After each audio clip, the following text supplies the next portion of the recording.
The morning sun beat down on the training field, the smell of sweat and dust mixing with the barked orders of drill sergeants. Among the rows of recruits, one woman stood out, not because of her strength or confidence, but because of how frail and out of place she looked. Her name was Emily Carter. At first glance, she looked like someone who had accidentally wandered into the wrong place. The others whispered about her, laughed quietly when she stumbled, and questioned what someone like her was doing at a military boot camp.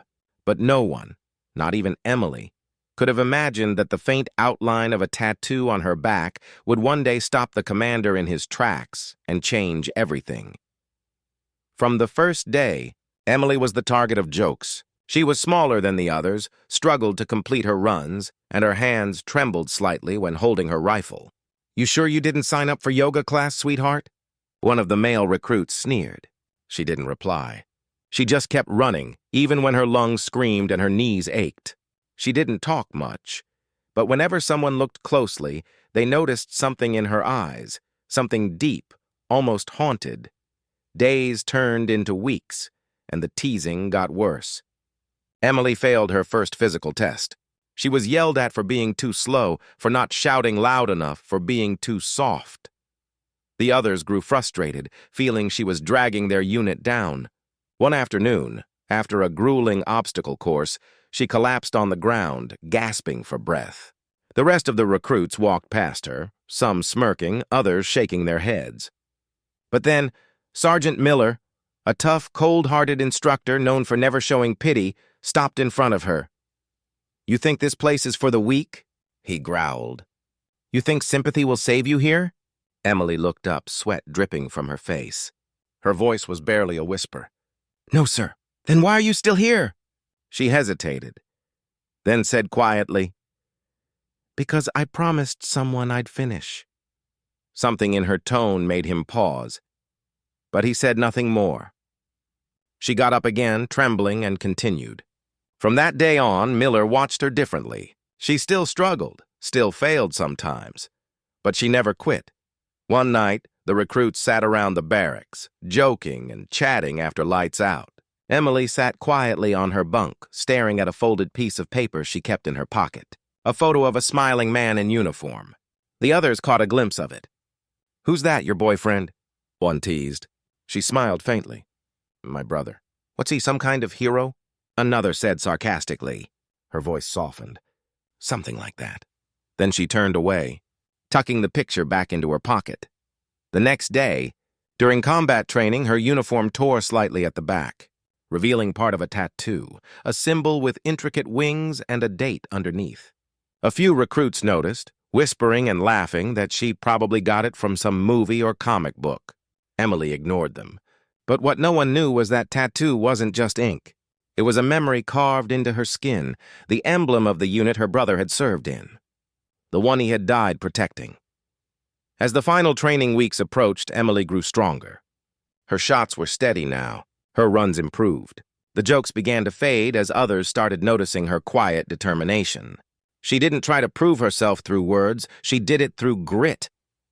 But the real turning point came on the day of the final drill, a simulated rescue mission with the entire boot camp watching, including Commander Briggs himself, a stern man with decades of service. During the exercise, chaos erupted.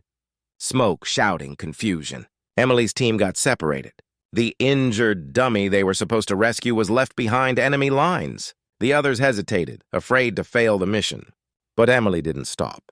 Crawling under barbed wire, ignoring the mud and pain, she reached the target, dragging the dummy across the field alone, while bullets of paint splattered all around her. When she crossed the finish line, the field went silent.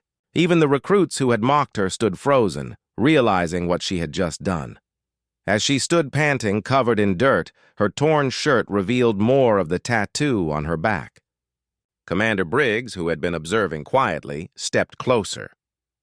His eyes widened. He went pale. "That symbol?" he muttered. "Where did you get that?" Emily turned, startled. "Sir?" He stepped closer, voice trembling slightly. "That's the insignia of the 47th Airborne. My old unit." The entire field fell silent. Emily's eyes softened. "Yes, sir. My brother, Captain Daniel Carter, served under you." Briggs's face drained of color. He took a step back, remembering. "Carter, he saved my life during the ambush of Rassam Valley." His voice broke. "He didn't make it out." Emily nodded, tears glimmering in her eyes. "He made me promise. To finish what he couldn't, no one moved." The commander, usually a symbol of power and control, bowed his head in silence.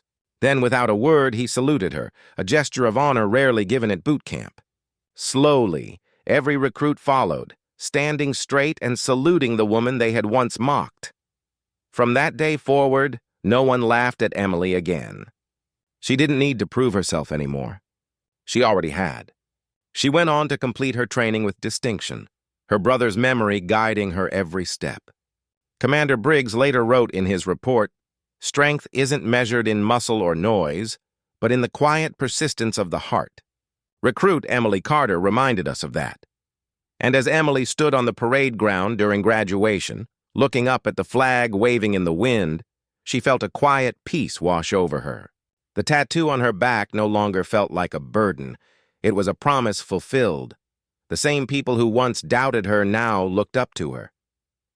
But Emily didn't do it for them.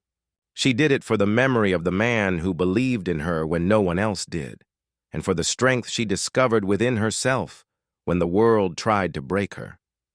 And as she walked away, saluting the commander one last time, her words echoed softly in his mind. "For some of us, sir, this isn't just training, it's legacy." The flight from Denver to Washington, D.C. was supposed to be just another routine commercial flight. Passengers chatted, the hum of the engines filled the cabin, and the smell of brewed coffee drifted through the aisles. But in seat 12F by the window sat a woman who barely spoke to anyone. Her name was Captain Avery Collins, or at least that's what her boarding pass said. She looked calm, distant even, wearing a simple hoodie and jeans, her hair tied back in a loose braid. No one noticed her at first. To them, she was just another traveler. But when turbulence forced an unexpected emergency message from the cockpit, and her call sign was transmitted through the radio, the skies above erupted into silence, and the pilots of two patrolling F-22 Raptors immediately snapped to attention. The story of Avery Collins didn't begin in the clouds. It began years earlier on the ground, where she once believed she had lost everything. Avery had been one of the youngest pilots in the Air Force, known for her precision, calm under pressure, and a rare instinct that even the best commanders respected.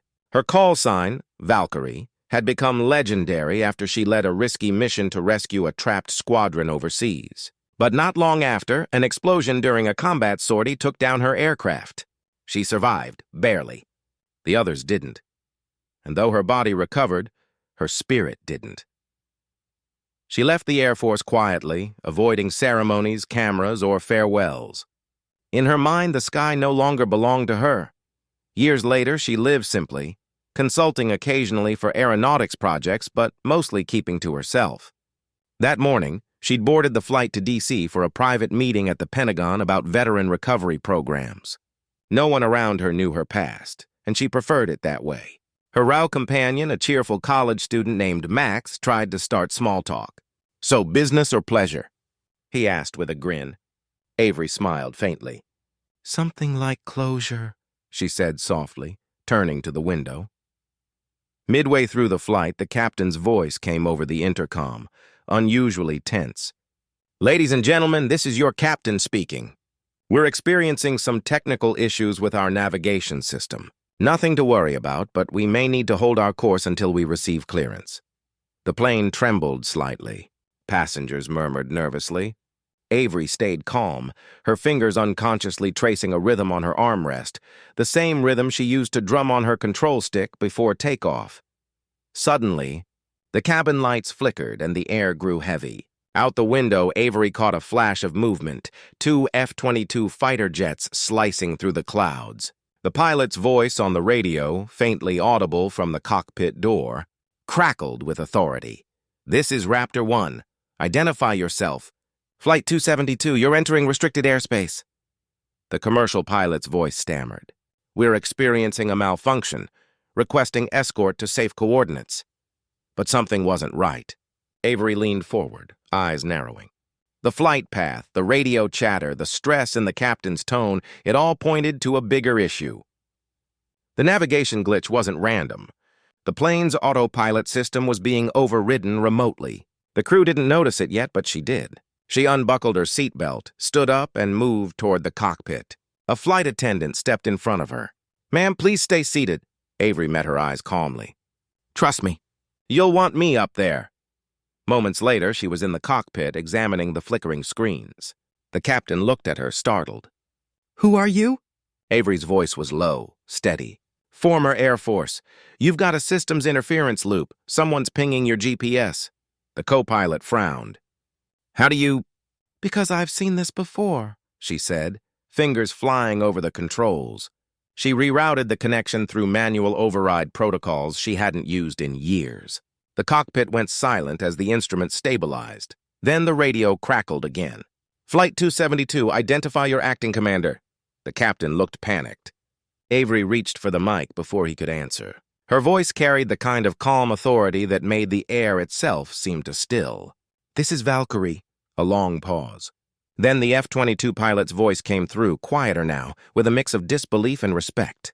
"Say again?" "This is Valkyrie," she repeated. "And you're crowding my airspace, Raptor 1. In the control tower miles away, the call sign hit like a shockwave. The name Valkyrie was etched into Air Force memory. The pilot who'd saved 12 men from an ambush at 10,000 feet. The woman presumed lost after her crash. The room went silent. Orders changed. Within minutes, the two F-22s adjusted formation, not to intercept, but to escort. Back in the cockpit, the captain stared at Avery, speechless. "You're that Valkyrie?" he whispered. She didn't answer. She just focused on steadying the aircraft, eyes cold and calculating. The old fire returning with every passing second. The F-22s guided the passenger plane safely through turbulent skies until they reached open airspace again. When the systems finally stabilized, Avery exhaled, feeling the adrenaline drain from her body. The captain thanked her, voice shaking. She simply nodded and returned to her seat, as if nothing had happened. Max, still sitting in 12E, stared at her wide-eyed. "Who are you?" Avery smiled faintly, looking out the window as the F-22s flanked the plane. "Just someone who used to fly." When the flight landed, military personnel quietly boarded before passengers could disembark. They walked straight to seat 12F. The lead officer saluted her. "Ma'am, the Secretary of Defense would like a word." She shook her head. "Tell him I've already said everything I needed to." As she stepped out into the sunlight, she looked up at the sky. The roar of the F-22s echoed faintly in the distance. For the first time in years, it didn't sound like ghosts. It sounded like home. A few weeks later, news outlets quietly reported an incident involving a potential airspace breach averted by an unidentified aviation expert on board. No names were released. But in the Air Force hangars, whispers returned. Young pilots spoke with pride about a legend they'd only read about, how she was still out there, still watching the skies. And somewhere, on a quiet hill overlooking an airfield, Avery Collins stood alone, the wind brushing against her face. She smiled, eyes glinting with the reflection of the planes overhead. The sky no longer haunted her. It belonged to her again, because sometimes the heroes we think are gone are just waiting for the right moment to rise again. And when they do, the world remembers their name, not for their rank, not for their medals, but for the way they make even the bravest stand at attention.